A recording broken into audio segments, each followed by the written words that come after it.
Sir இப்போ செந்தில் பாலாஜி அவர் வெளியில் வந்துருக்காரு ஜாமீன்ல. அதாவது பாஜகவும் அதிமுகவும் அவருடைய செயல்பாடுகளை பார்த்து ஏற்கனவே அதிருப்தி தான். அதாவது முன்னாடி அந்த கட்சிகள் வருவாங்க. ஏன்னா அவங்க இல்லை அவங்க விமர்சிக்கிறாங்கன்னாவே அதனால் அவங்களுக்கு ஏதோ ஒரு பயம் ஏற்படுதுன்னு தான் அர்த்தம்.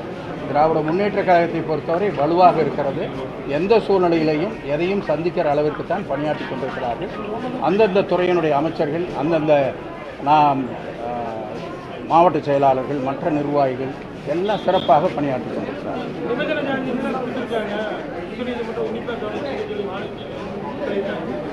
இல்லை, நிபந்தனை ஜாமீன் இதுதான் ஒரு முறையாக வரும். அப்புறமேல் கேஸ் நடத்துகிற முன்னாடி அது ஒன்றும் இல்லாமல் போகும். மாண்புமிகு தமிழ்நாடு முதலமைச்சர் அவர்கள் ஒவ்வொரு துறையிலையும் அநேகமாக தினந்தோறும் ஆய்வு செய்கிறார்கள். அதே போல் ஒவ்வொரு மாவட்டத்தையும் மாவட்ட ஆட்சித்தலைவர் மற்றும் அங்கே பொறுப்பாக இருக்கிற அமைச்சர், நாடாளுமன்ற சட்டமன்ற உறுப்பினர்களை எல்லாம் வைத்து ஆய்வு செய்து என்னென்ன முன்னேற்ற பணிகளை செய்ய வேண்டும் என்பதை எங்களுக்கு தொடர்ச்சியாக சொல்லிக் கொண்டிருக்கிறார்கள். அந்த வகையிலே தான் இன்றைக்கு கோவை மாவட்டம் பல்வேறு புதிய திட்டங்களை இங்கே கொண்டு வருவதற்கான வாய்ப்பு நமக்கு கிடைத்திருக்கிறது.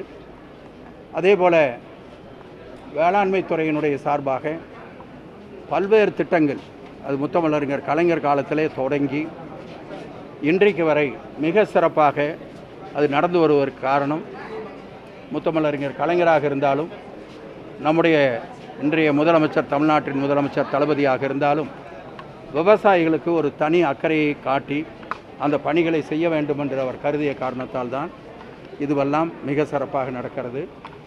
உழவர் சந்தையை கலைஞர் அவர்கள் கொண்டு வந்தார்கள்.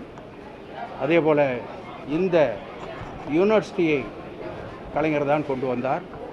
இன்றைக்கு தளபதி அவர்கள் இவற்றை எல்லாவற்றையும் ஒருங்கிணைத்து மிக சிறப்பாக இந்த துறையை கொண்டு செல்வதற்கு ஒரு தனி பட்ஜெட் போடுவதற்கான நடவடிக்கை எடுத்தது நம்முடைய தலைவர் அவர்கள் என்பதை இந்த நேரத்தில் தெரிவித்துக் கொள்கிறேன்.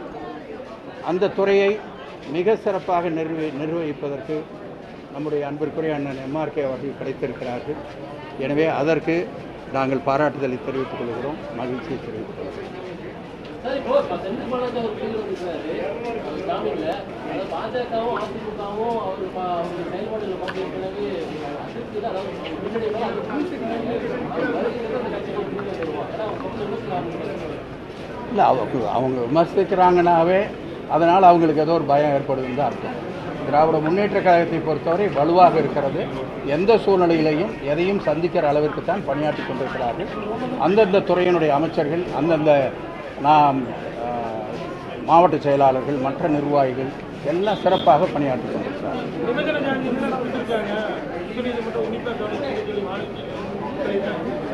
இல்லை, நிபந்தனை ஜாமீன் இதுதான் ஒரு முறையாக வரும். அப்புறமேல் கேஸ் நடத்துகிற முன்னாடி அது ஒன்றும் இல்லாமல் போகும்.